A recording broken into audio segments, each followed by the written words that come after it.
and welcome. This is the collective reading for the Leo new moon, which is happening on the 16th of August 2023 at 23 degrees and 17 minutes of Leo.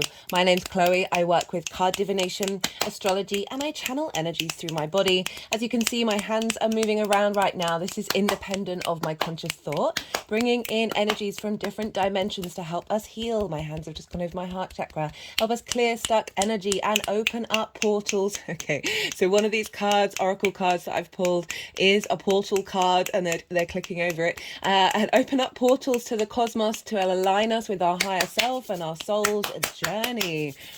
Well, right, so this is a collective reading where I'll be breaking down the astrology of the new moon. As I said, I've pulled some oracle cards, so when I feel called, when I am called to pick them up, I will read them. There will be an all 12 signs video series put out after this collective reading where I'll read for each of the rising signs. I don't usually do main introductions with the lunation videos, but I am thinking of doing a whole chakra clearing cleanse with a pendulum in one of the introductions, because we are dealing with Leo, and Leo rules the spine and is linked into the heart and Kundalini energy. So wanting to help clear the collective chakras in order to bring us into balance for this very this new moon, guys. Where do I start? I mean, it's quite something. It's very feisty, very independent, but also there's been I've noticed a lot of different multi-dimensional layers, right? So with the astrology, in my interpretation and intuition, there are different frequencies to the planets and the combinations of the planets, and I've been seeing them all show up quite loudly over the last couple of days.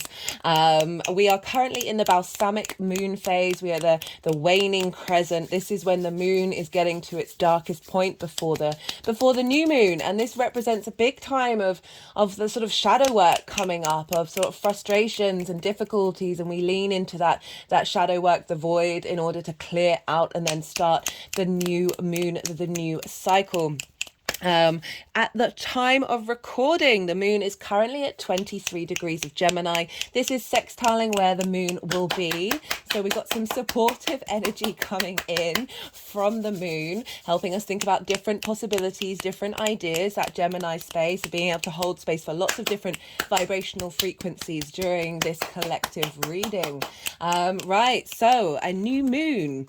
What does that really represent? So this is when the moon conjuncts the sun, and this is happening how many days? 3 or 4 days after the Venus Cazimi. So that was when Venus is going to be conjunct the sun. And whenever we have planets or celestial bodies conjunct the sun, it's kind of like they're getting burnt up by the intensity of the sun. Ooh, what just flew off there? Getting burnt up by that, and then through this journey of moving away from the sun, they are reborn. They are bathed in the light of our solar system. We are all light beings. There's code, there's downloads, there's upgrades, all happening with the sun. And so the moon is moving through this point and is being transformed. That's why we have the balsamic phase beforehand, where it's kind of bringing up a lot of things that we may not have seen.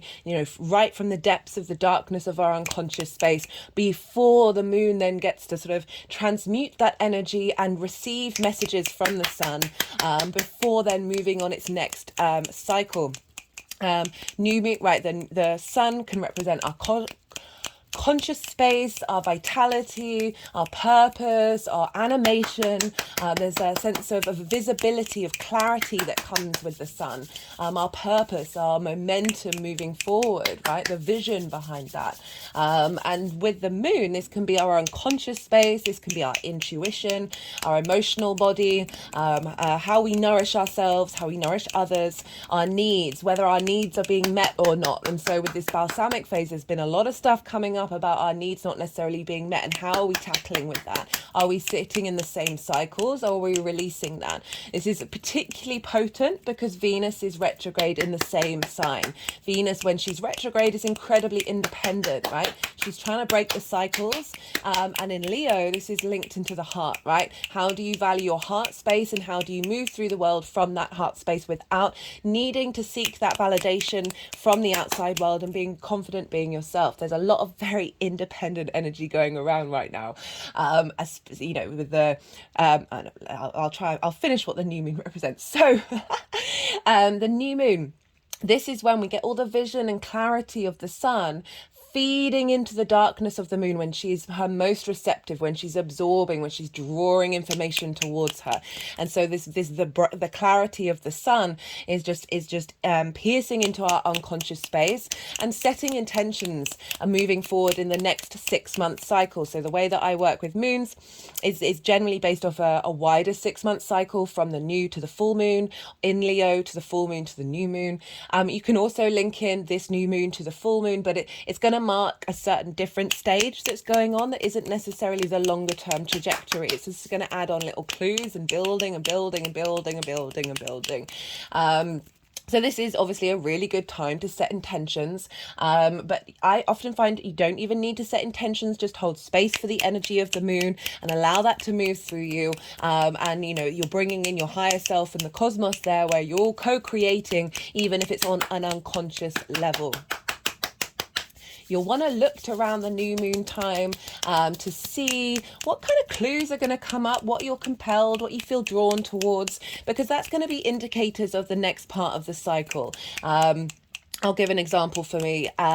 When it was the Aquarius new moon, that happened at the beginning of the year, I did a reading for an Aquarius rising, and then at the Aquarius full moon we met for the first time in a really long while. She's a friend, right? So there's an element of you can see the stages of completion. Also, I was engaging in like leveling up relationship dynamics. That's not just romantic, that's all of them, and really calling for a sense of maturity. That's Saturn in those dynamics, and that was showing up on the day of the full moon. So you do tend to see repetition, but also clues around the new moon that sort of sets off this new cycle. It's the sort of the same way as when planets enter a sign, you tend to get clues about what their intentions are for the rest of that transit, as well as, you know, I'm going to bring in the example of the Mercury retrograde, or any retrograde, when planets sort of enter their shadow phase. So a retrograde phase is 3 times a charm.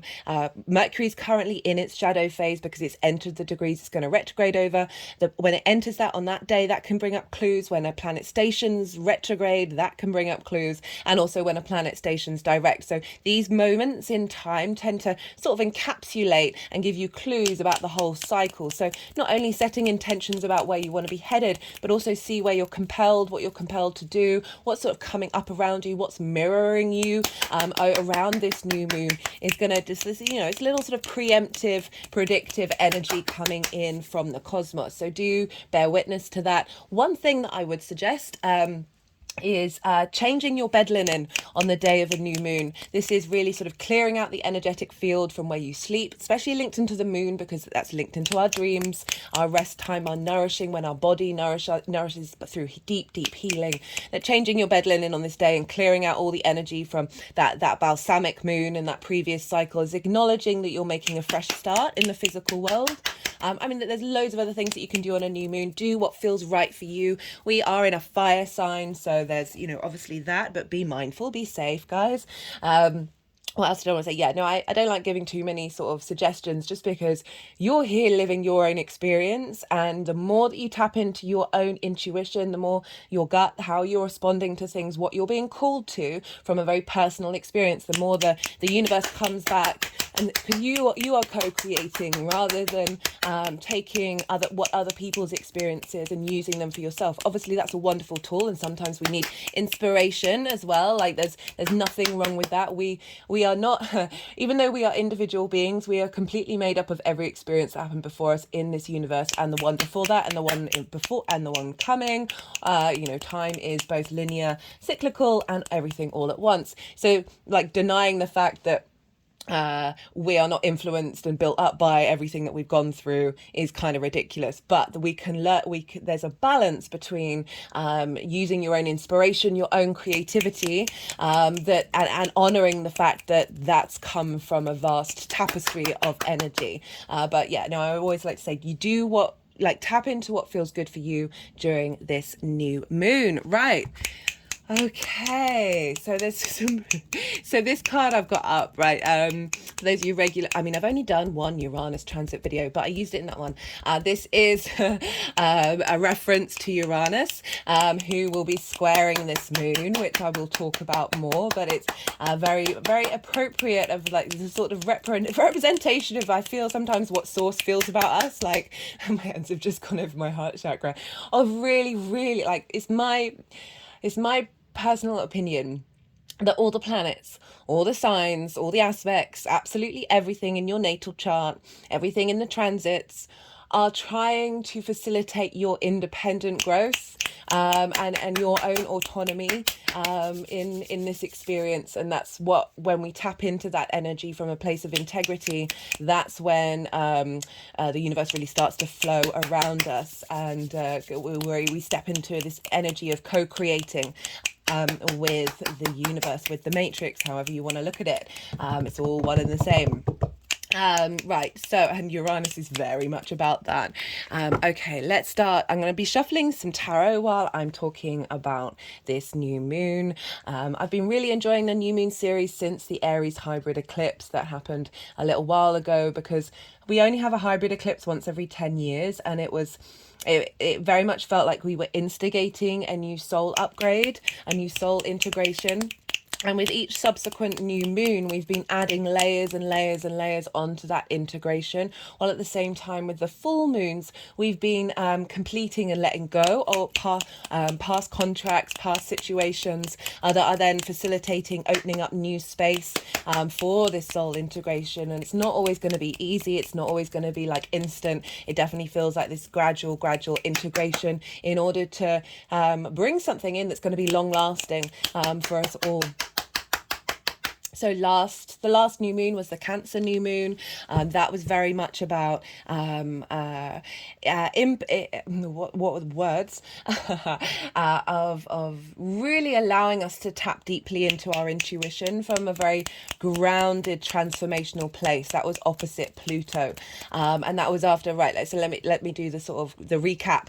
The Aries hybrid eclipse, which was the second Aries new moon that we've had this year, was about getting our soul, past lives, present lives, future lives, all kind of more in lockstep with one another. So we're instigating this spark of I am, and acknowledging that the I am is multidimensional, multifaceted, and multi-beings, right? And multi-lives coming together and instigating a new part of a cycle of us just being a little bit more consciously or unconsciously, it's all going to depend, in alignment with the overall tapestry, right? Rather than a disconnect. So we've slowly been integrating that. The second one was in Taurus, and that was very much linked into Jupiter, of expanding wisdom in our physical body, our physical senses, and the pleasure principle, right? So after this soul new integration of a 6-month cycle, we're now instigating a 6-month cycle with the Taurus energy of making sure that we don't reject the 3D world. We don't reject it. Don't reject it. Don't hide from it. We're integrating the 5D with the 3D. That's the name of the game. And Venus energy with Jupiter there, expanding that pleasure principle of just enjoying. Venus is on the bottom of the deck at the moment. Just enjoying a 3D experience, the good, the bad, and the ugly, and finding wisdom in our experiences, wisdom in our senses. How do we feel in our body? Not how we emotionally connect, but how do we feel in it? And really bringing in a sense of expansion and internal physical expansion to help integrate that soul journey. The Gemini new moon, that was one of my favorite videos to do. I actually spoke very little about the astrology. It was very much about information, right? Everything around us is information. And Gemini energy is very playful, very much devil, very trickstery energy, very devil's advocate, very fun. Like just the joy of this information that we're around, not getting too heavy, not getting too bogged down in being fixed in ideas, immutable energy. A lot of what I said in that new moon was giving, exploring how the mind works and how we work in the way that we engage with information, and therefore how we engage with our trauma responses, our limiting beliefs, and magic, right? And working and finding balance with the paradoxes. Right, there are so many paradoxes in the universe. The more that we open space for that, the more that we realize that we are changeable, we are multifaceted, we are multidimensional beings. There are so many different versions of you within yourself, and they don't invalidate one another. And it's not about shaming and rejecting them, but allowing them to sit and be playful with you. Right, so that was a sort of integration of how are we understanding the information around us and how are we responding to it, right? Coming from a more playful energy that is helping this, the neural pathways break open and allow the different energies in the universe, our past lives, to sort of intermingle with one another and share wisdom and support and be in co-creation with all those possible dynamics. And then that Cancer new moon, which I just talked about, was about through this gradual integration that we're doing, we're now instigating that depth of intuition, that intensity, the magnetism of intuition. Pluto opposite the sun and the moon. Last time that's going to happen in the sign of Capricorn in our lifetime, right? So big, transformational, long-term legacy, grounded intuition in a personal level. Right, so now we're getting a feel of it. We're sort of understanding the information around us, and now our intuition is tapping in of like, well, how do we feel about that, and how are we going to respond to that? And now we've got the new moon in Leo, which is okay. So as I said, the new moon is going to be at 23 degrees and 17 minutes, and the moon is in the sign of Leo, and the Leo is ruled by the sun. So the moon is being governed by the sun, whereas the last new moon was in the sign of Cancer, which is ruled by the moon. So the sun was being governed by the moon. That meant the moon had a huge amount of power, huge resonance of the energetic principles of that new moon, of that emotional, intuitive, unconscious self, like where are our needs being met and how do we flourish, based on that very sensitive energy that we have. Now the moon is being governed by the sun, yang day energy, very sort of, there's a directness, there's a clarity, there's a sense of taking action, being extrovert, rather than that inner space that we were dealing with the new moon in Cancer. The sun is now governing the moon, right? And the sun is the center of the solar system. It is like, if it didn't exist, nothing else in our solar system would, right? So there's an element of look at me. There's an element of I am the main thing in the room. When a light is on, you can't help but be drawn to it. We are like moths to the flame. And there's this there's this clarity that we're getting with where we want to be headed in the Leo area of our life, right? There is this vitality, this vibrancy of sensing of where, like the direction, the purpose of why we are here, right? So whereas we were dealing with the intuition and the figuring things out and the integration, now we've got to a social sign. So all those 4 signs that I was talking about before from the Aries new moon, they're all the individual signs, and now we are moving into the social. So now it's moving more of like, it's not just about you, it's about understanding how are you working in a social dynamic, right? How is this soul integration working out in the world, right? What is the purpose of all of this?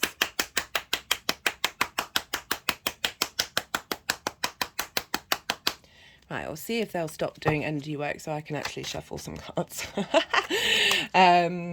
Okay, we just got the 9 of Swords coming out, right? So that anxiety, that fear, that worrying about things we can't control, the sort of balsamic phase that we're going through right now, of the shadow coming up, right? It's my personal practice that what works for me, and so that's what I talk about on here, because I try and only talk about things that I've been putting into practice and that I see working around me. And this is not to shame the shadow, not to shame the ego, not to shame the darkness, not to hide from it. The more that we hide from things, the more we reject and abandon and separate and bring in this conflict energy, the more that we those energies get bigger. It's not necessarily the conflict, because actually the conflict, you're engaging with it. It's the separation, it's the not seeing, it's the hiding from, and when things aren't seen, then they get really, really loud, right? I guess the conflict is the side of it of when you haven't been seen, that's when things blow up. Anyway, Nine of Swords, right? So this is anxiety. This is the being in the darkest part of your cycle, right? There's no sunlight here, right? The sun rules Leo, so there's a sense of, you know, through this balsamic phase, through this fear of not feeling okay, words, it keeps wanting to go here, and that's the Uranian energy of this is that anxiety that we have socially. You know, I was just talking about this being a social moon. That anxiety we have socially, the things of worrying about, what have I said, what have I done, what has somebody else said, what have they done. They're just sort of, they're getting trapped in this lack of confidence of being yourself. And so we often have that when we haven't been seen, we haven't been loved, we've been rejected, and then we internalize that, and then it blocks us from being able to not only tap into our individuality and be able to be really confident and comfortable being that, but also the flame, the spirit within us, okay, that tending to our own inner heart, our own inner half. So that's there's roses on here, and I always point out whenever this comes up, I'm like, when you're in this space, because this means sometimes you can't break out of it, because we are addicts, regulars. I apologize, I know I say this a lot. Our mind is an addict. And it's going to go to the really easily, right, it's addicted to the hormones we produce from the emotions that we feel, from the things it says, shows us, whatever it is, however your mind talks to you. And it's going to go through the easy hitters, which is cortisol and adrenaline, and dopamine's another one, but this one's all about cortisol and adrenaline. And when we're flooded with cortisol and adrenaline, we actually aren't able to think. We're not able to think creatively. Creativity is very much linked into Leo. We're not able to think creatively out of a situation. And so I always say, look to the roses, and find something in your life. If you're going through this, find something in your life that brings you joy, that helps disconnect the neural pathways that are linked into the mind, seeking out that cortisol and adrenaline. You know, Leo, the ego energy. Leo gets a bad rep for having unintegrated ego. And this is because, right, the sun is the center of the solar system. And when, say for Leo suns, if you're ruled by the sun, there's a need to be seen, right? It can't, like the unintegrated is that need to be seen, that need to be valued and appreciated by society. And by default, we all have that within us. We've all got Leo energy, no matter, you know, it's just going to be somewhere in your chart, whether it's your sun, moon or rising. That there is this sense of needing to be seen, of needing to be validated. And that's when the sort of unintegrated Leo can pop up, usually because they haven't been seen in childhood, or there's some trauma related around the need to sort of make yourself bigger than anybody else, in order to really boost that pain, that anxiety, that separation that we feel deep within us. And I always say with the Leo energy is shine that light inward, right? Don't seek it from the outside world. Shine that light inward. We all have, because Leo rules the sun, Leo rules the heart and the sun rules Leo, that we have the sun as a generator. My hand has just gone over my heart chakra. That the sun is a generator. And that's in our heart. Our heart is so incredibly powerful. It is one of the most amazing things, right? The Egyptians chucked away the brain and kept the heart. Like, there are neurons in our heart. If you think about body transplants in surgery, that people, it's not talked about as much, but I think it's because it's kind of scary for a lot of people, that people will then take up the qualities and traits of people that they've had that transplant from. There's still an energetic principle within there, right? Our heart's electric magnetic field is 2 feet and 3 feet even. And the mind is like 2 inches. So the voltage, the life energy that we are putting out into the world, it's stronger when it comes from a heart space than it does from the mind when we overthink. There's a thing called Benford's Law, which one day I'm going to get around to channeling a reading on that. Love this for this. Love this for Is. This is one of my favorite cards. The sevens get a bad rep. But this is the seven. So this is usually linked into trickery, thievery, something's going on behind your backs that you don't know about. But look at all this color. Look at the color compared to this one. Oh, right. The sun is out. It's so bright. This person is stealing the weapons from the other side in order to stop the war. If you notice here, they're carrying the Five of Swords. If you think about the tarot, the Five of Swords is one of the most conflict heavy cards, right? There's a real intensity of the energy in that. It's linked into bullies, it's linked into victim mortality, and this figure is taking the conflict away in order to bring the Two of Swords, which is about going inward and finding balance. You know, it's talking about shining that light inwards, you know, and realizing that you have what you need within you.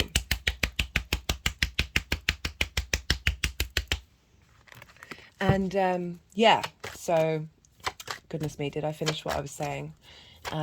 Yeah, our voltage that we put out from the heart space, when we truly tend to that heart space, with realness, empathy, and delusion, right? I say delusion in the best possible way, where you kind of know that you're being delusional, but you're also being real with yourself and opening up the quantum field. That I love that this is coming up, that there's this coming in, this new moon is coming in with a way of us working from our heart space that is relieving some of that conflict, is revealing that, what's the word? Releasing that victim mode in the heart, right? Because the heart can get very hurt and can withdraw and can hide and want to be safe. That it's like recreating and thinking that situation that hurt you is gonna keep coming up, rather than thinking creatively, which is very much this energy, and thinking differently and getting outside of the normal narrative.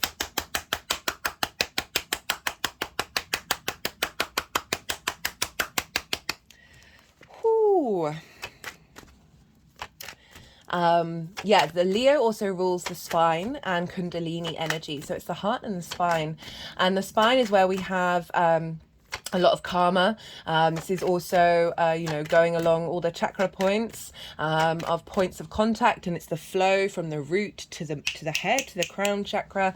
And this is where the Kundalini, for a lot of us have a lot of spinal issues because there's a lot of trapped, they're just clicking along the spine now, a lot of trapped energy there. And so doing spine work, obviously be gentle and do what's right for you, is a wonderful way. So just tapping around the back of my sacral chakra and the root. Now moving up to the solar plexus and now the heart, and then pulling the heart energy all the way down to the root, and now to the front of my throat chakra, the back, the front, and back to the front of the heart. Whoa. All that, my whole body's just sunk. What was I saying? Kundalini energy is about being in union, being in harmony. The two snakes wrapping around each other, it represents flow and transformation, right? So, and moving towards enlightenment.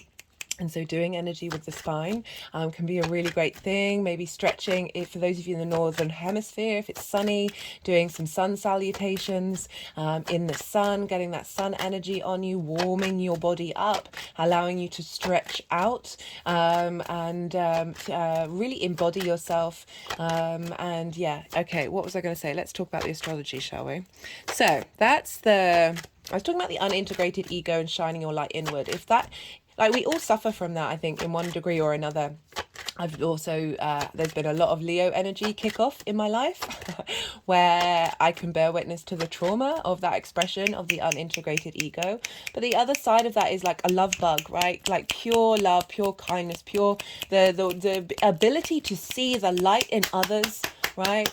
And shine their light on others, like the radiation of that, the radiating energy of that is so incredibly powerful. That's why I always say look inward to re-shine the light inward, rather than seeking it from the outside world, and it'll just get bigger and bigger and bigger and bigger and bigger. And being able to stand in your own light without diminishing other people's is definitely a great intention for us all to set collectively.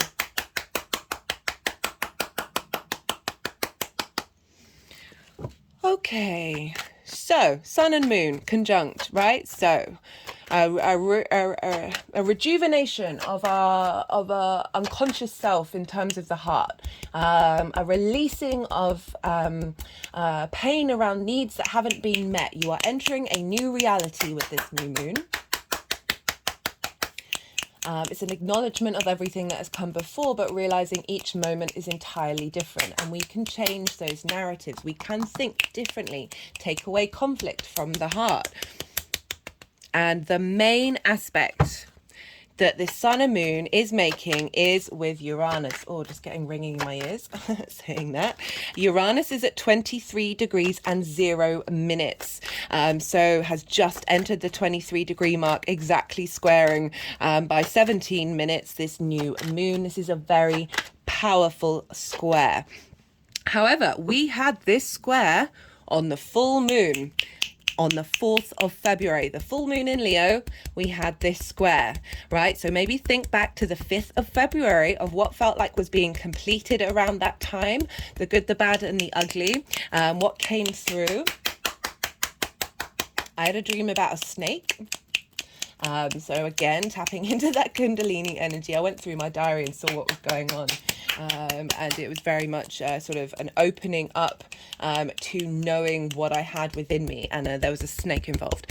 So maybe go and look back then, and that was at 16 degrees. I haven't written the minutes, but I'll put that in the description box with Uranus. So in the last 6 months, Uranus is now moved forward to 23 degrees, and this is quite fascinating that the sun and the moon is again exactly squaring this. Uranus, let's talk about Uranus.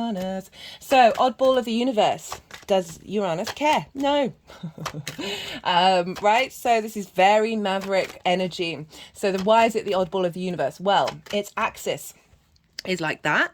So its north pole is pointing that way, south pole pointing that way compared to all the planets that are like this. But its north pole points towards the sun, which is one of my favorite things about the combination of the sun and Uranus, because it's implying that whatever Uranus is doing is trying to get you to see your light.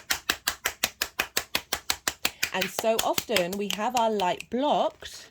And this is when we aren't tending to our soul's journey, when we aren't being independent. Uranus is very independent, and Uranus will come and shake up your life if you haven't been able to tend to those things that have been blocking you.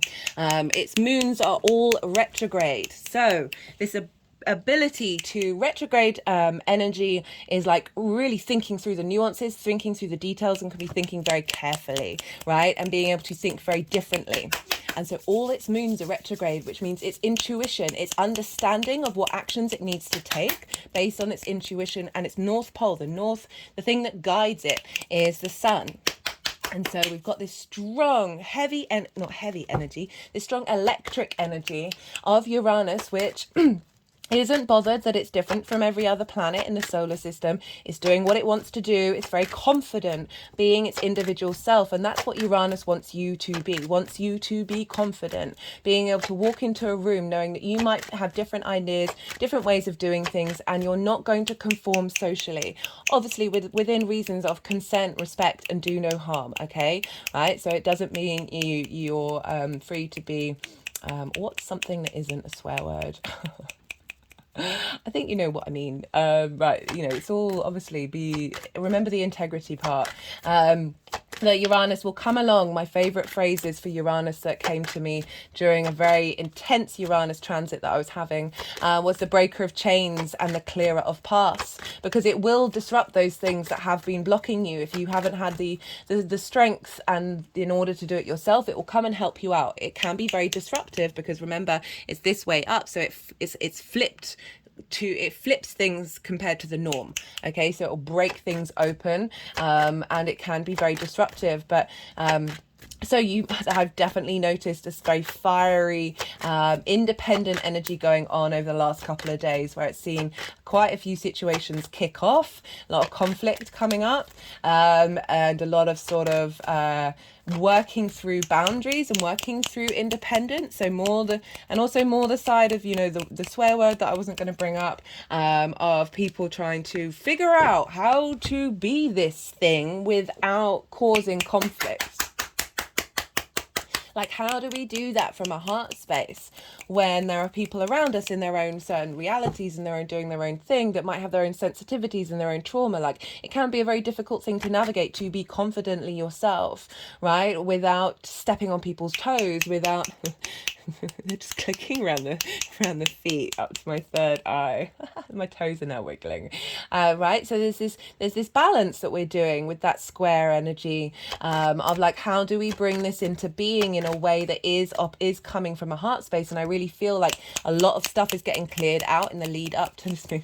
They really are quite insistent on the channeling of the energy work rather than the tarot. That we're currently in that phase of clearing that out and working through that before we start this new moon and this new instigation, right? So Uranus is over in Taurus, which is ruled by Venus. And Taurus is the personal earth sign. It's very much about enjoying what you like in the 3D realm of your physical senses. There's a fixity to Taurus. It's fixed energy. It can be very stubborn. And Uranus is moving through there and helping us shake those things up. And it's very maverick energy, very innovative, right? So it's thinking outside of the norm. I'm bringing sort of energies in that are helping create a new dynamic from the sort of more galactic energy, even if that might feel a bit disruptive. It could be that relationships get a bit tested around this time, and I will mention why that is. In a little bit, because it's ruled by Venus. Hello, Venus. And she's retrograde. That there's a lot of reassessing, a lot of reevaluating going on. And this is helping break up structures or dynamics. It's not about breaking relationships entirely. That may be for some of you. And if it is, it's think about the long term, and how often a lot of relationships, we don't necessarily serve us in the way that if we operated from an authentic place, we would be more able to navigate that. But it's more about if there have been things that have been blocking your heart in relationships, that have caused you to operate and behave in certain ways. I really do feel like these things are coming up and we're being shown ways of being able to do it differently, and through our embodiment of self. And that may feel a bit chaotic, a bit disruptive, but it is, once the dust settles and we come through this portal, we're going to be able to navigate that with far more confidence. Okay, they are being very insistent on the energy work. For those of you who are after the tarot, I do apologize.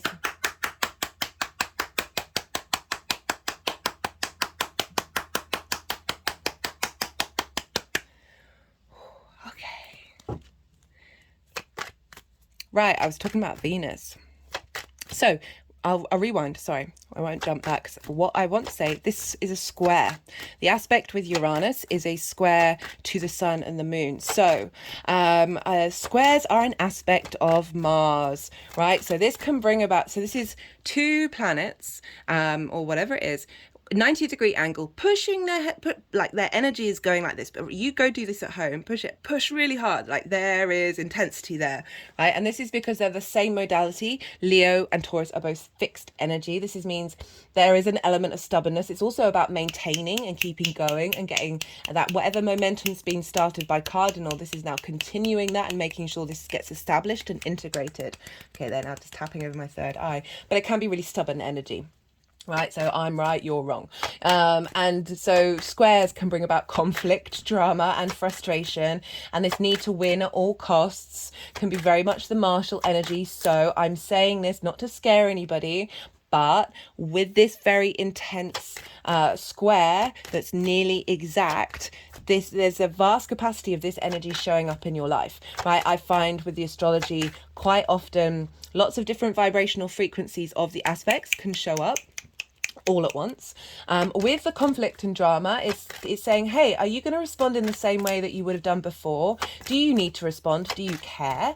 Are you getting triggered? If so, what is triggering you? And look to why that's triggering you. It's probably going to be something linked around the heart space, and where your heart hasn't, and heart needs. And how does that feel in the physical body? I've certainly been feeling a lot of anxiety over the last couple of days with the lead up to these squares. Venus has also been squaring Uranus as well. And you know, Uranus is very, very fast energy, very energetic. Like there's a lot going on with Uranus. It's like the static energy, the adrenaline, all of that. And I've definitely noticed a big increase in my anxiety when difficult situations have come up. And I'm like, well, I don't care about this. It's not that I don't care. It's like I don't understand why my body's responding in this way when there's a huge part of me that's really at peace with the situation. But it's still like I went and go, you know, words. What I've been doing with that, because Uranus is in Taurus, go out in nature. Go out in nature. If these things are cropping up and you're just like, what is going on with this exaggeration of the sensations in my body, right? Taurus, go put your bare feet on the ground. Go stand by a tree. Go look at a bird. Go reconnect to nature, earth energy, Taurus energy, in order to ground this very sort of electrifying energy of Uranus that is building right now, right? And so there are ways in which to navigate it, because even though I felt at peace with what was going on, my body was responding in a different way. And I was like, oh, okay, cool. Right, so all that conflict and drama, yes, that can come up. But the other side of a square is friction, right? Squares are powerful manifestation energy, right? Without friction, this 3D linear time frame construct reality that we're very consciously aware of wouldn't exist, right? Without friction, we wouldn't have atoms bumping up against one another, creating time and space. So without time and space, there is no sense of linear motion. There is no sense of things coming into being, certainly in one framework. And so squares are I'm just going to pause and have a little hydrate because there's a tickle in my throat. As I was saying, squares are high manifestation energy. They help bring things into being. They are a hard aspect. Hard aspects can be a little bit more difficult. They require several more hurdles to jump over. They require a little bit more elbow grease in order to bring things into fruition. But it's amazing that we've got this very strong, very independent energy of the individual experience in the 3D realm, Taurus, squaring the heart, squaring the sun and the moon, of making sure that we're in alignment with our independence, with our confidence in being independent. That doesn't invalidate other people's experiences, but certainly doesn't mean that you are sidestepping your own in a way that is respectful, doing no harm, and you know, if consent is needed, consent is asked for.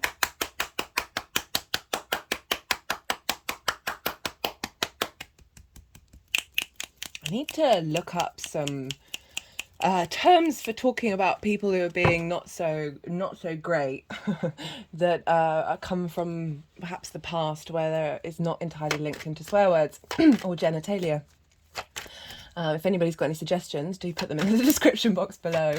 Right, so we've got this very powerful manifestation energy, instigating, feeding this energy of Uranus into the sun and the moon, into the unconscious space, that is providing and opening up pathways for us to move with our heart, with confidence, and with love, right? Love isn't all about mollycoddling or making sure everyone's all right and not necessarily speaking the truth and making sure everything's all happy, lovely, lovely, lovely. Sometimes things need to be said,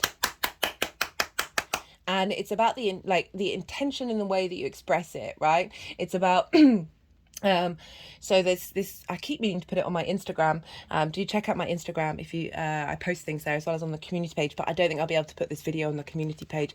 It was a video about quantum relationships, that linear relationships can be very transactional.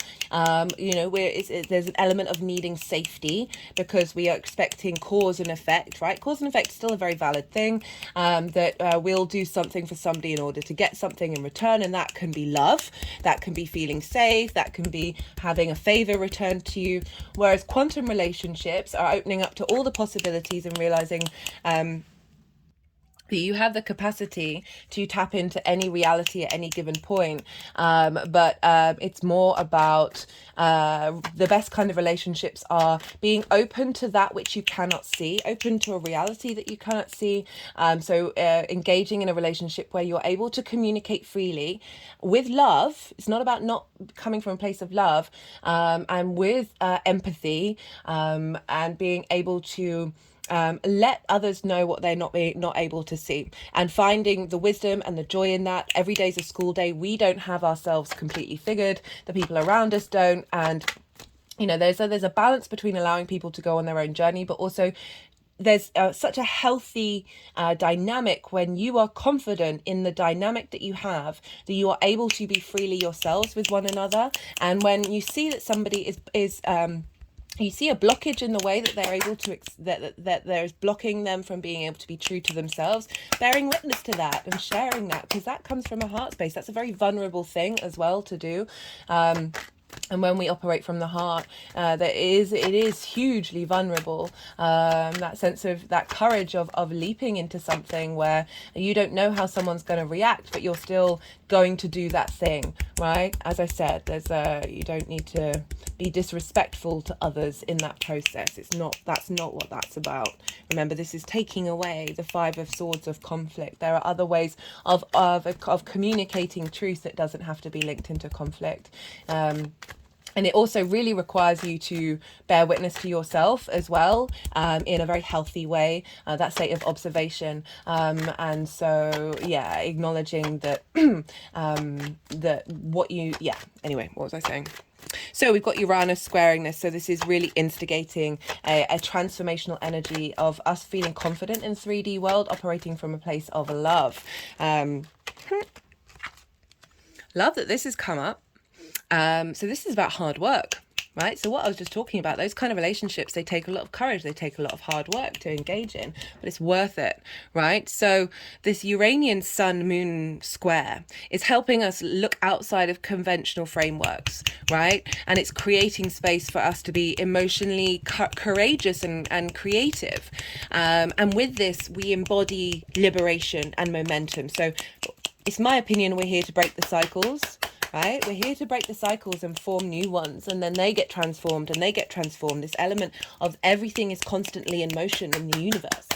And your relationship day to day is different. It's a recommitment to yourself, a recommitment to the people around you, and an acknowledgement that we have the capacity to change and to grow. Love about this. This represents commitment.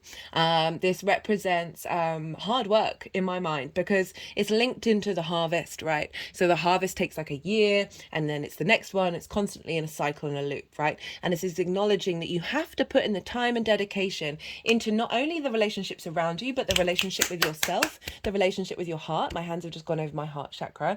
And the light within you. Take time and put dedication into that. So this is about celebrating with like-minded people at the end of the harvest, right? After the end of putting the effort in, after the end of putting in the hard work. Hard work's not a bad thing. I think hard work's a wonderful thing. It's just how you look at it and how you work at it, and realizing things aren't always going to be easy, but it's part of that process, of that dynamic of existing in this 3D world, that we move through it. So often in relationships that we hide from conflict, we hide from difficult situations because there's a trauma response of perhaps abandonment, or not feeling safe, or that the love is going to disappear if we so utter a word that is out of line, or going to trigger the other person, or you're not being able to express yourself through fear of receiving conflict as well. And I'm not saying go out and have loads of fights. That's not what I'm saying. But certainly allow the logic and understanding of love to flow through you, as much as that sounds weird, logic and understanding of love to flow through you, even if you are working through a difficult part of a dynamic that you have with yourself, with others, with the universe, that it's not all just going to disappear. And if it is, then was it worth sticking through anyway, right? So there's that element of commitment, of loyalty. Fixed energy can be very loyal, but sometimes our loyalty can be misguided and can lead to difficulties, and lead to us not, being worrying about everything else, rather than focusing on your expression of self. Okay, I've been talking for nearly 50 minutes and I've only just done one aspect. I was going to try and do a short one, but it doesn't seem to have happened this way, guys. So in it for the long haul. Oh, let's go back to the sun and the moon. So we've got very, very independent Uranus over in Taurus, squaring the sun and moon, but also squaring Black Moon Lilith. She's at 24 degrees of Leo. I will be putting the chart up in the community page.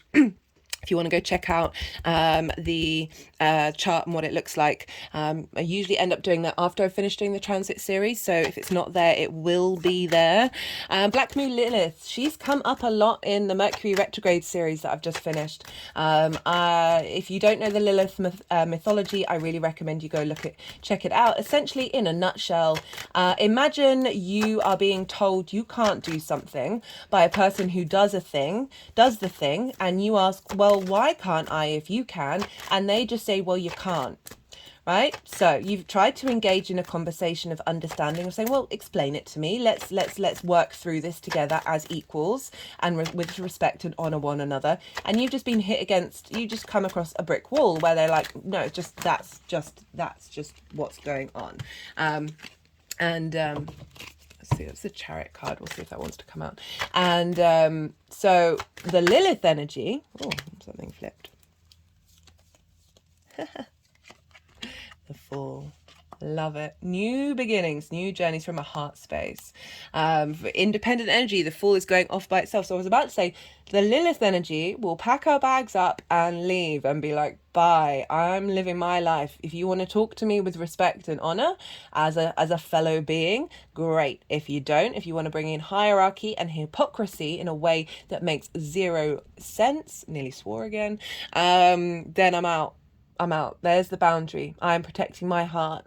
My heart is strong and I want it to fly free. And I love that the Fool has come up, because if you notice, the way that Fool is standing, his spine is almost a little bit bent, and his arms are wide open. His chest is the first thing that's you would come across, right? So it's really like out and proud. His heart space is out and proud. The Fool energy, right? Even though it looks like he's about to jump off the cliff. Oh, leaping. Oh my goodness. One of the cards is leaping. You go first, the universe will catch you. Love it. That there's that could be considered quite foolish, but the Fool goes through life, the good, the bad, and the ugly, as if this is all an adventure. He is operating from a heart space. If you notice in the background, there is a mountain range, not just one mountain, but a whole range, and mountains represent a higher perspective. So even though this may be quite silly, you may think it's quite silly, this is the Zero card. This is the infinite potential, opening up to the infinite potential of any experience you may have, right? And finding the joy, finding the love in it. Laughter is so important. Talked about that a lot in the Leo full moon. Just spilled all the cards. I love this deck. It's very slippy. I'm just going to pause because that's going to take a while for me to pick up. Okay, so some of the cards that came out, they wanted me to keep. We've got the Five of Swords, got the Page of Wands, and the Sun. So I was talking about that Five of Swords earlier, right? The bully in the room, the victim. Very conflict, winning at what cost? And you see here they've got the Three of Swords, right? This is causing heartache. This is cool. They're just moving it around my heart chakra, around the heart, around the actual heart rather than and now to the heart chakra.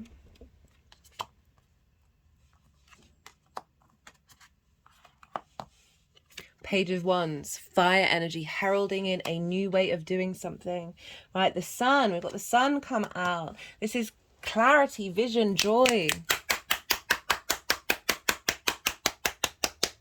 Speaking truth as well with the Sun, of like that confidence of being able to express yourself when you felt like it's been blocked on so many levels and not being able to be seen. This is all about through your own understanding of yourself and seeing yourself clearly.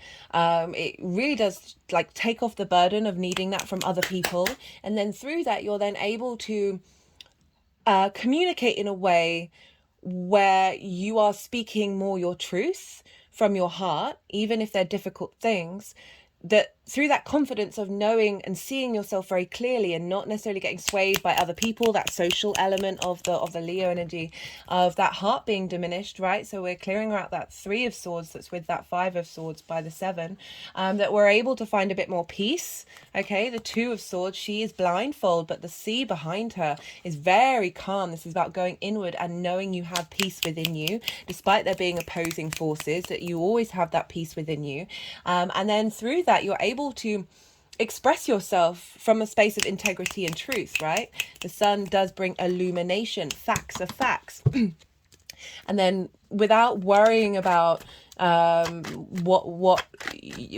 without worrying that this is going to diminish your relationships, because like Lilith, right, she wants you to be independent and enjoy your 3D experience. She's very forthright energy. She's been a scapegoat for a lot of situations and types of engagement that break against the sort of societal box conforming norms that a lot of the certain civilization structures have thought, well, we need the populace to do this, this, and this, and this in order to create civilizations. And so there's an element of control. She's been scapegoated for a lot of things that break against that. And this is, I love this square with Uranus of being like, hey guys, this isn't about being I've already said that so many times, you know what I'm saying. There's a real empowerment here from that heart space, which is just very Moorish. We've also got some asteroids involved with this. So Black Moon's Lilith is an asteroid. And should I just talk about those, or should I go on to Venus? No, let's stick with that. So Vesta is over in Gemini. Vesta represents devotion and sanctity, right? So wherever she is in your chart or in the skies, she is bringing a level of devotion to that area, right? Right now she's in Gemini. This Vesta, and so if you haven't seen the Mercury retrograde series, I do recommend it if you want a bit more understanding about what Vesta is. So I'm not going to go into too much detail, but essentially she's playing, it's my favorite aspect in the Mercury retrograde series. And it's happening on the day of the retrograde, which is a week after this new moon. And so this Vesta energy, she's at 21 degrees of Gemini, and this is sextiling the sun and the moon. Sextiles are an aspect of Venus. They are soft aspects, unlike the hard aspect of the square. This is about easy, free-flowing energy, very creative energy, a sense of harmony, appreciation, and value, a sense of love and connecting. So we're connecting to our devotional inner flame, our devotional inner space, with this sun and the moon. So we've got a real lovely support coming in from Vesta, making sure that like there's we're thinking of creative new ways of connecting to appreciation and value and love, in Gemini, which is very mutable energy, lots of duality, but very playful, of being able to communicate perhaps in a way that is playful in the way that we express ourselves, but from a very devotional space. That is like she tends to our inner flame, tending to that inner spark of spirit that we have.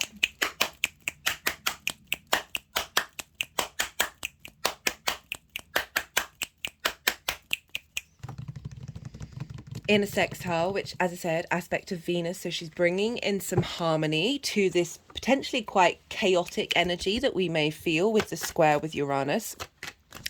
And we also, so I'm trying to focus just on the sun and the moon right now and what's going on with the sun and the moon. So the sun and the moon are also making sextiles and trines to the north and south node. So the south node is at 27 degrees of Libra, and the 26, and nearly 27. And the north node is at 26 degrees of Aries. So the sun and the north node, sun moon is making a trine to the north node. Trines are an aspect of Jupiter. Again, this is very harmonious energy. Okay, they didn't want those ones. Harmonious energy, bringing elevation, wisdom, and cohesion, a sense of expansion and wisdom. And with that wisdom, we get opportunities and luck and that sense of abundance, because wisdom brings a deep confidence, right? Where we're not necessarily needing approval. We're through that exploring and understanding of the bigger picture. We know ourselves more, and we therefore know how we want to be and how we want to operate from our heart space. And so that North Node in Aries, again, very independent energy, the I am of the zodiac, right? And it's kind of around the degrees of that Aries hybrid eclipse that we had. So very potent energy of that soul activation, of getting that in alignment, of you feeling more confident and having more wisdom in the way that you're expressing yourself independently, that isn't is a full embodiment of your experience, your passion, your drive, with the heart space and with the way that you communicate that socially. Okay, so the North Node, South Node dynamic. There's a nodal series. There's playlists for everything. So do go check that out. That will be linking into what these eclipses are coming up for you, what this overall transit is. And it's very much the balance between being the individual in the social dynamic, right? So we've got that South Node over in Libra, which is really helping us refine our social dynamics, helping move away from people pleasing, right? So like, just think about that energy of, it's a wonderful thing to please other people, but when that's your main dynamic and you're not allowing yourself to be shone through, this is when, resentment can build up, or frustration, or just like not feeling seen as well. And so we've got this South Node, Sun, Moon, and Lilith, right? Lilith is involved as well with the South Node. This, again, an aspect of Venus, creative energy. And this is feeding into, this is feeding this creative energy of connection, harmony, value, appreciation, with the sun and the moon, of, okay, right, we're getting this in alignment with what we're refining in that social dynamic, right? How are we communicating in a way that is coming from a heart space, but is still very independent? I love it, because this is really building on what a lot of the astrology has been showing up for the last, a lot of the transits have really been like, oh, okay then, this is the name of the game right now, and I love it, absolutely love it. So let's go to Venus, right? So Venus is ruling Uranus. So this square, what's going on with Uranus is being governed by Venus. So whatever's going on with the ruler of the sign is impacting the signs that it rules. So Venus rules Taurus, and Venus is retrograde. Okay, so she's been retrograde for a while now, and this is very feisty energy, very independent energy, So this was one of the cards that was upright when it fell out, and they put it back, and I like that this has come up. Something's really shifting, really shifting. I like this. So this is the Wheel of Fortune. This is the Jupiter card. Jupiter's over in Taurus, which is ruled by Venus. And Venus is also squaring Jupiter during this. It's not exact. It's 4 degrees away, but it's still, it's 4 degrees away. That's still a tight square. And this is about something is shifting, like the wheel is going upright. It's a very karmic energy. It's very like there's momentum, there is change being instigated, and that Venus retrograde is super powerful. Again, there are playlists. If you haven't seen the Venus retrograde series, really recommend it. She retrogrades the least out of everybody, and so when she does, there's a big impact. The last time she retrograded in Leo was 2015, especially because it's in the sign of the sun, which is sort of reorientating the way that we look at our sun principle. Anyway, why am I bringing up Venus? Well, she is 5 degrees away from the sun and moon, and 6 degrees away from Lilith. And this is a couple of days after the Venus Sun Cazimi. So that marked the midpoint of the Venus retrograde.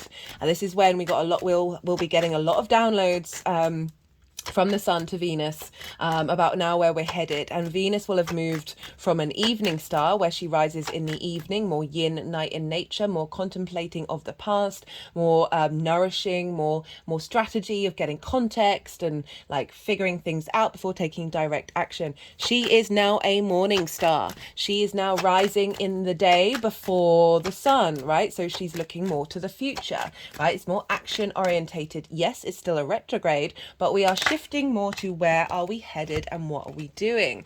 We've got the Star card, as I'm talking about morning star and evening star. This is the Aquarius card, so this is opposite the Leo energy. It's sort of acknowledging that we're going through deep emotional heart healing. I'm just going to pause for a second.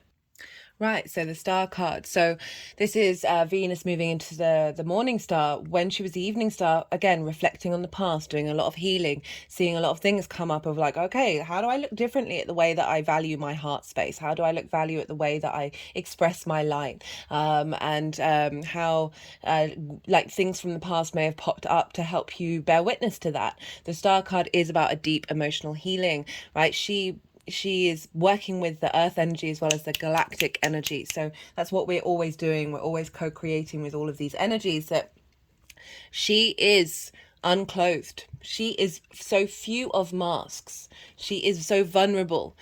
She is a true embodiment of herself, as close as she possibly can be in this 3D material human representation. And the Star card really is this forward momentum of having gone through this deep healing, and we've been transforming and figuring things out, and like working with this Venus energy of like, okay, what does love mean to me? What does value mean to me? How do I find beauty in the world, right? And now there's an element of moving forward, of expressing our individual selves with ease, having done that clearing out, right? There isn't that sort of stuck energy in our body that means that the way that our express ourselves gets distorted. There's a clearing out here. Also in particular because Venus is trying Chiron during this, so she'll be trining Chiron in the lead up, right? She's at 18 degrees, Chiron's at 19 degrees, so she's moving away from the trine. She'll trine Chiron again, and Chiron is the wounded healer, and Chiron's over in Aries, and this is about tending to the wounds that have blocked us, blocked our spark of spirit, blocked our independence, blocked our way of being able to truly experience this 3D world from a very personal space, right? And so with this trying to Chiron on the day of the new moon, and will have been on the lead up to it, so through that balsamic phase, we would have been clearing out a lot of blockages and finding wisdom and understanding of why our heart may have been hurt in the way that has then that has impacted the way that we move through the world. Right now she's the morning star, so we're finding the wisdom, we're finding the medicine, and really able to transmute that in our soul space, to bring that heart into potency. And they're just tapping over my heart space now. So this is about this very cathartic energy that's coming through here. It can be very tempestuous. There can be difficulties showing up, but through all of that, and even if that isn't happening, there's a great amount of wisdom, right? So she's trying Chiron. Trines are an aspect of Jupiter. Wisdom, elevation, expansion, cohesion, this sort of bringing together of everything, and having a perspective. And with that perspective and that wisdom, we're more confident in ourselves. We are not getting triggered. We are not diminishing our experience, right? So we are able to move with peace through the good, the bad, and the ugly. And like really, they're just sort of, my hand is over my sacral chakra, which is our creation energy, right? And that's also linked into our sexual energy creation. That creation is absolutely everything that we do, and how much wounds are around there. And obviously Venus can very much be linked into any wounds that we have in our sacral chakra.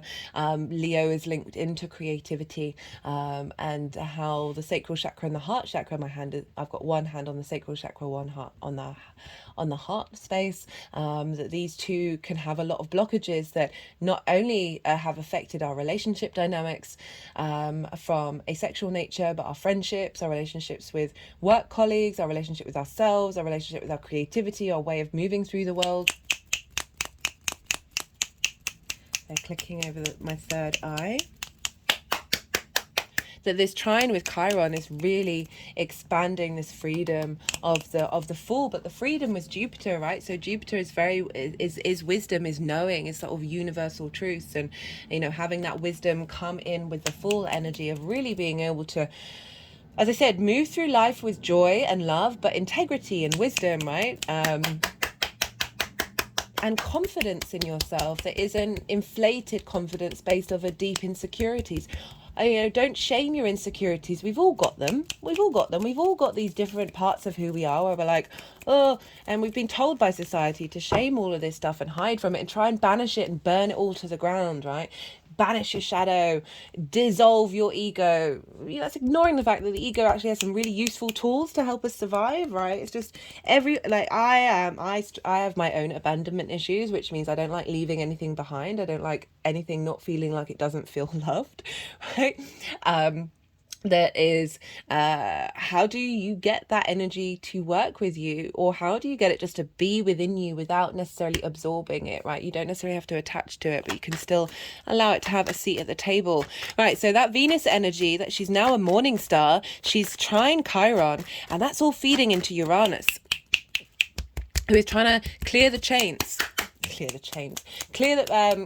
path clearer, the breaker of chains. And this is all on a new moon. So this is instigating a whole new 6-month cycle till we have the full moon in Leo next year.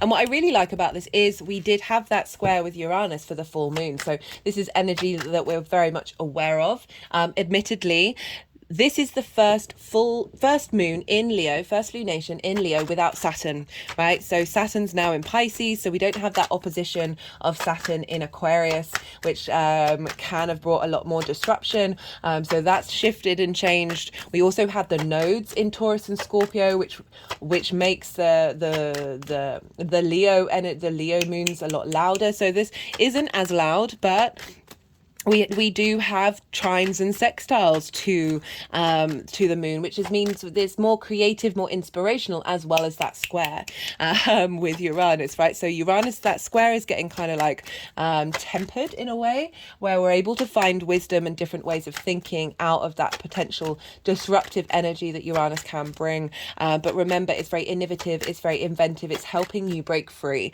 whatever is going on.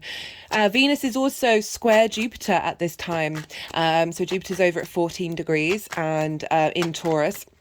She's also governing Jupiter. So we've got this combination of this transition that we're having with the morning star of Venus, with Jupiter finding creative ways of bringing this into manifestation, right? How do we bring wisdom and love and harmony together and build something for the next 6 months?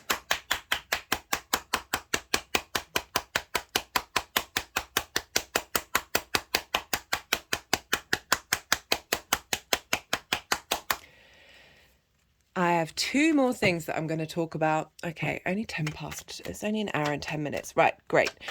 We also have Juno, which is another asteroid, which it represents commitment, your ride or die, right? That thing that you're like, this is legit, I'm sticking by this. And admittedly, commitment is a day-to-day thing, right? You should show up to your relationships on a day-to-day basis. The Juno is now at 0 degrees of Leo. So she's bringing in the influence of commitment to this new space, commitment to your heart space.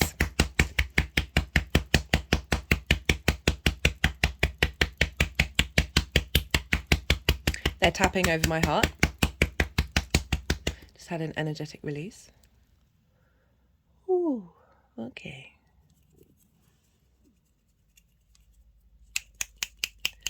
They're kind of doing work. I think, yeah, you can see on the shadow card. Okay, so let's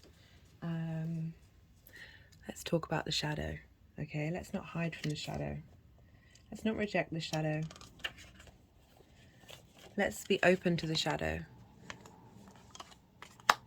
and allow deep healing to come in. If we hide from it, it just gets louder. If it's repressed, if it's rejected, if it's shamed, it'll just pop up louder. The unspeakable, the unwelcome, the denied.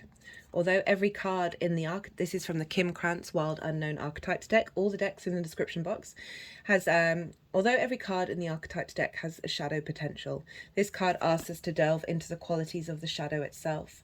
We often think that the shadow can be purified, illuminated, and made right through effort and achievement. However, it is typically the case that our lofty pursuit of ascension and perfection is the very source of shadow material itself. Quite frankly, perfection exists, but it's not what we think it is, because everything is perfection. So let's stop shaming ourselves about that one.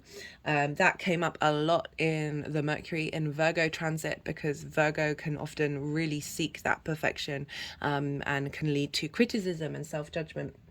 Okay. By rejecting parts of ourselves and the world, we begin to separate from the whole. Rather than getting to know the qualities and content of our shadow, we busy ourselves with avoiding its presence. This is denial. When this card appears, it is time to take inventory of those things you've been denying.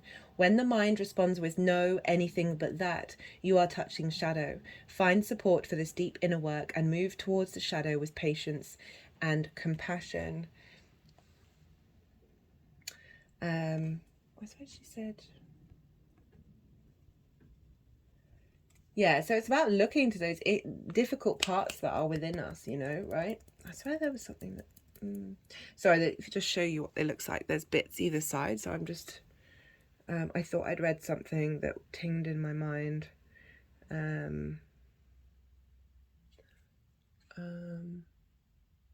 Oh yeah, what do you, she puts the question, what do you despise about yourself?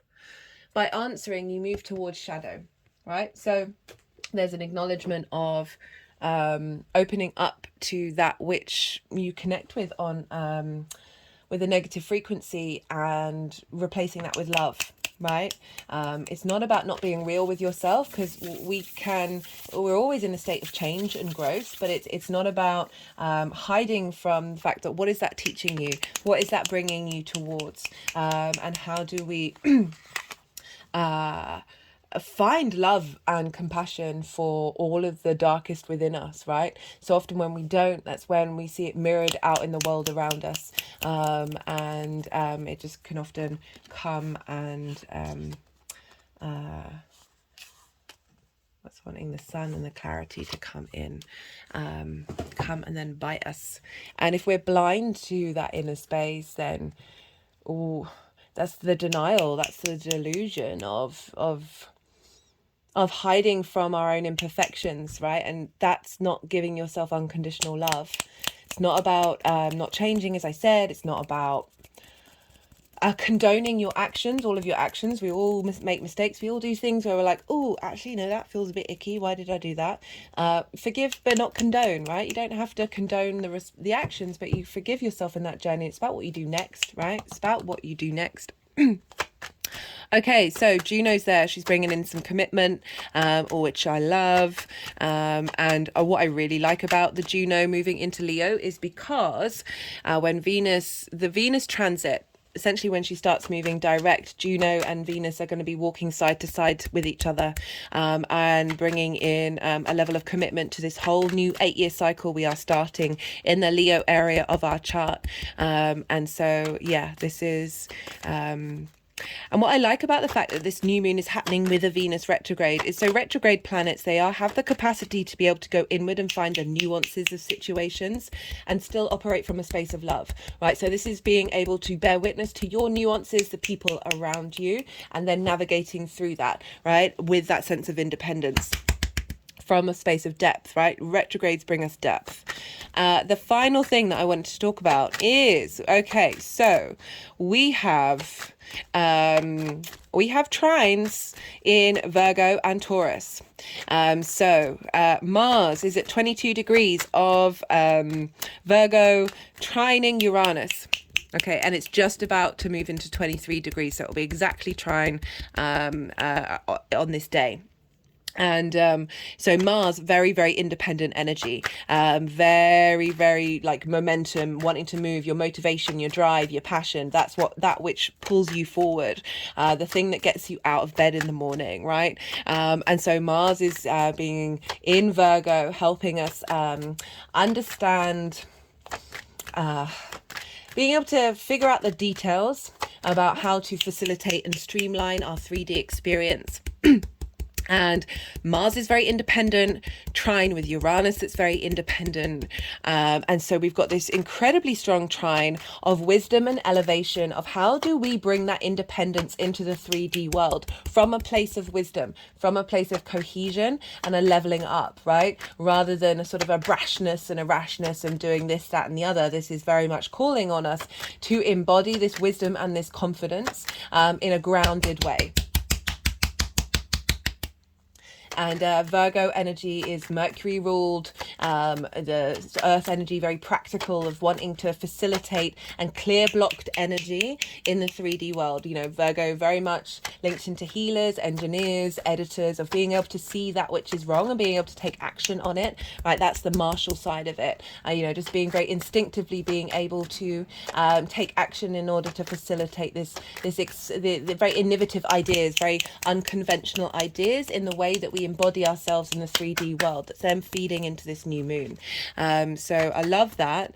And that's very, very powerful. We're not going to have a trine with Uranus until I think it's January next year with Mars.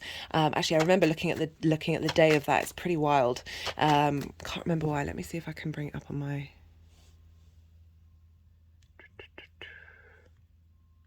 Sorry, do bear with me.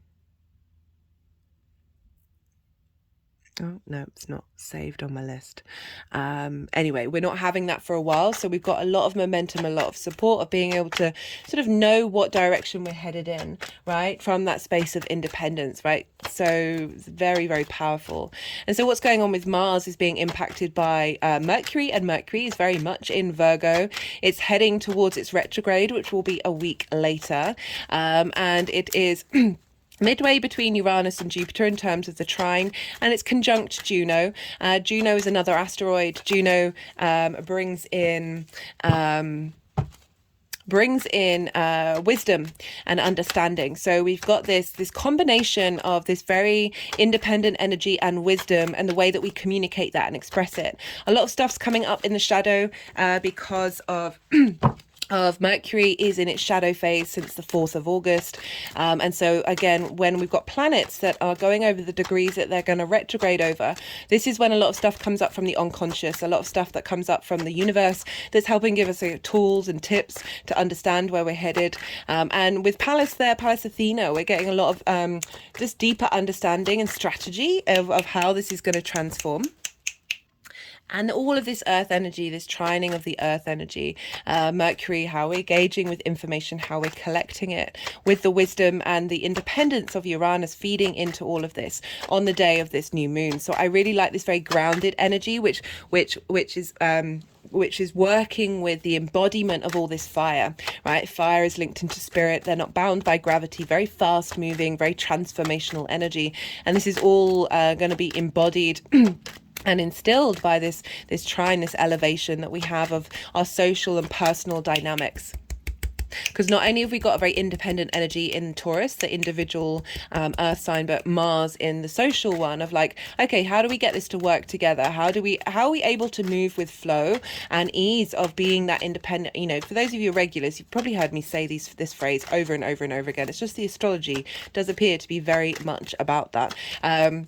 Of really finding an understanding in the details that we need to work on in order to elevate ourselves with that Mercury and Jupiter trine, and how that's all feeding into this new moon of moving from that heart space and allowing our light to be shone without diminishing other people's light, but also shining the light on the shadow as well.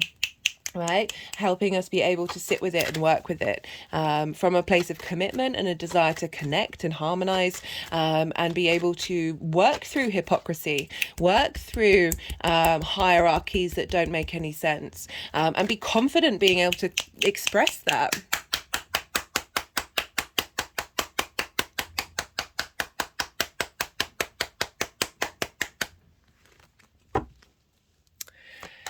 There's one final thing. One final thing, and then the astrology. Will have finished the astrology. We have Ceres. This is another asteroid. I love losing asteroids. They come up so prominently, especially in natal charts. Like it's really quite phenomenal. Why is that surprising? That Ceres is the goddess of the grain. She is the Earth Mother energy, and she is at 18 degrees of Libra. And so she's making a lovely trine with Vesta. So she's the harvest, she's nourishing us, right? She's providing support, and our connection to our social aspects, our social dynamic of that Libra energy with the South Node, of providing resources for us to be able to navigate this South Node transit. And it's trine Vesta, as I said, that devotional flame, that inner flame of making sure that our individual way of engaging with information, Gemini energy, is being is getting wisdom and understanding and support from the social dynamics. So we're instilling this again, the individual and the social, with this new moon that is feeding into there, because Ceres is also sextile Venus, like of really wanting to find support, and understanding that you are able to be confident in a social dynamic, right? You are being held, you are being supported. It's also kind of in a sextile to the sun, moon, and Lilith, right? So again, we're getting a lot of nourishment from Ceres at this time in order to feed this new journey that we're going on with the sun and the moon, right? So love this. Okay, I think that's it on the astrology. I was just going to ask the deck for one final card. What's the last card? And we got the Queen of Wands. So nourishing our flame, very independent but also joyful. She has a sunflower in her hand. She is confident in the ideas that she has, the passions that she has, her creativity, and she's confident in expressing that in a nourishing way. So it's not about being harsh. It's not a bit about being my way or the highway. It's about this is what I need. These are my needs. And not shying away from it, not feeling like you've got to be anything other than that, or that you have to self-sacrifice, right? So that Libra energy, we can self-sacrifice too much, but what's going on right now is really creating independence away from that, because it's not healthy in the long term. It's very short-sighted. Obviously, in places when you don't feel safe, these are defense mechanisms that help keep you safe. And there are layers to that, and I'm not trying to diminish in any way those situations. I've certainly been in situations myself of living with people where it was best for me to be small, and yeah, other rather than reap the consequences of that. And some of us sometimes you just have to move through those situations, and that's okay. But tend to your inner flame in that space. Build up that inner space while you're in those situations. Don't let your light be diminished. Don't let other people put shadows over your over your sun, even if they think that that's what they're doing, but they won't be internally. Okay, right? So I'm sorry to just sort of take a turn there, but I do want to be mindful of certain situations that I have in my own life experienced, that where what I've just described can bring up issues of safety. So I don't ever want to do that. You do what's right for you, and cultivate that inner light. Cultivate, nourish that inner light within you. Remember, this is a new moon, and I love that the Queen came up as well, because that is more about nourishing the situation and building on it, and knowing that you are tending to your inner flame, you're tending to your inner spirit, your inner passions and creativity, ambition, and this just desire to change and transform.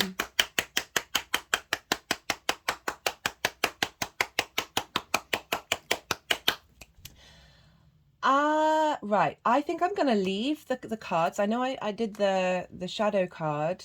I think, what do I want to do?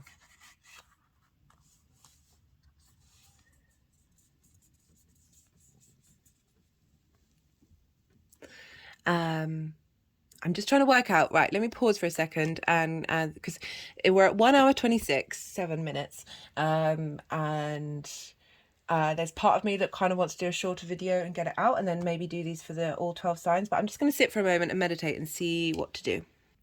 Okay, so I am going to do the oracle reading in one of the introductions to the all 12 signs video, but what I want to do is read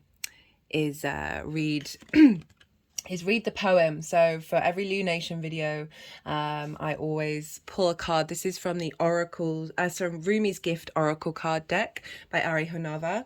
And Rumi was a Sufi mystic who would write poetry about the connection to the divine, right? And this was the card that came up and it flew out, and it's the freedom card. So very, very appropriate for the Uranian energy that's come up and everything else that's going on in the sky. So I'm just going to read the poem to you. In this moment, I am entwined in the vine of love. In this moment, I have abandoned care for consequence. Perhaps you think me a prisoner of this world, but I am here. The prisoner is there. I laugh. Whose belongings have I stolen? Come live where I reside. My home is beyond, in Oan, which means not this and that. What need have I for a mind? I've destroyed my thoughts and burnt my worries. Just moving it over my third eye. Something other has my attention. What need have I for a heart? The blood of the beloved is running through my veins. I am life itself. So I really wanted to read this out. It's an interesting poem, but for me, it's very much, I've talked a lot about the different vibrational energies that are showing up for this moon, and this is really highlighting the sort of the more esoteric, higher energy of it. Well, you are everything. You are absolutely everything. Everything is you, and finding deep love for yourself is finding deep love for absolutely everything in the universe, right? You are life itself. Why do you need that heart? That heart, you know, obviously the heart is a wonderful thing, but that heart isn't, you are an energetic principle that vibrates love, right? You are life. You are the universe. So those heart pains that are in your heart, that is one version of the reality that your heart is living in, right? You are free. You are the universe. You are creator energy. Your essence is unbound. And you know, going back to that point I was saying about if you're in a situation where it's like, well, not being able to feel free in that full expression, this is about finding that within you. That is like really going deep within you of like, you are this and that. You are everything. You have the capacity to be both in that situation and not be in that situation, right? This ability to understand you are a multifaceted, multidimensional being that is in fact the all of creation, right? And that can be a really difficult thing to wrap your head around, but I swear the more you engage with it, the more that you practice it, the more that you see it and you start showing up in your life, that you are not a prisoner of this world. You are here and the prison is there, right? This acknowledgement of you being able to separate yourself from the dimensions, from this situation, even if it is just internally.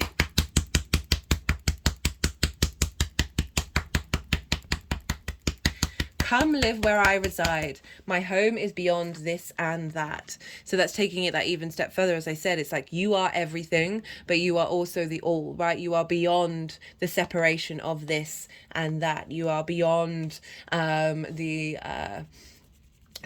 heart pain, the heart frustration, the need to express our love, right? You are just it. You are just it.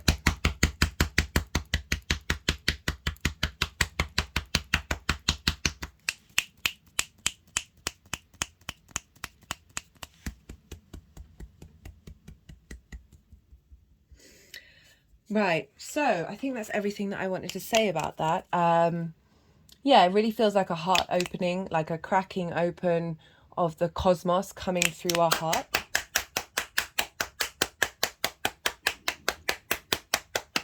And the message in the oracle cards have really sort of backed that up, that there is such deep unconditional acceptance of experience and non-experience. And it's difficult for us humans to manifest that and work with that and integrate that. It takes time. Takes time. And not to shame the shadow in the process, right? Not to reject or abandon that, and just acknowledge that as part of the journey. And yeah, right. Do I want to do one more card? No, I think I'm going to leave it at that. Okay, guys. Really enjoyed doing that reading. A lot of stuff was coming out there, and I hope you have a wonderful new moon. We're coming up to the Venus Sun Kazemi, so that's going to be interesting on Sunday. I'd love to hear your thoughts on that, of what's showing up for you during this time. Certainly a very independent reevaluation of how do you stick up for your heart. Definitely coming through, with a lot of wisdom though. We do have a lot of wisdom coming in, and it is about being at peace with what is going on around you and finding love for that, and love for the difficulties. Even if you may be responding in certain different ways, find that part of you that is just finding the joy, being able to laugh at the ridiculousness of being a human being. You're weird, but I like you. Come on, right?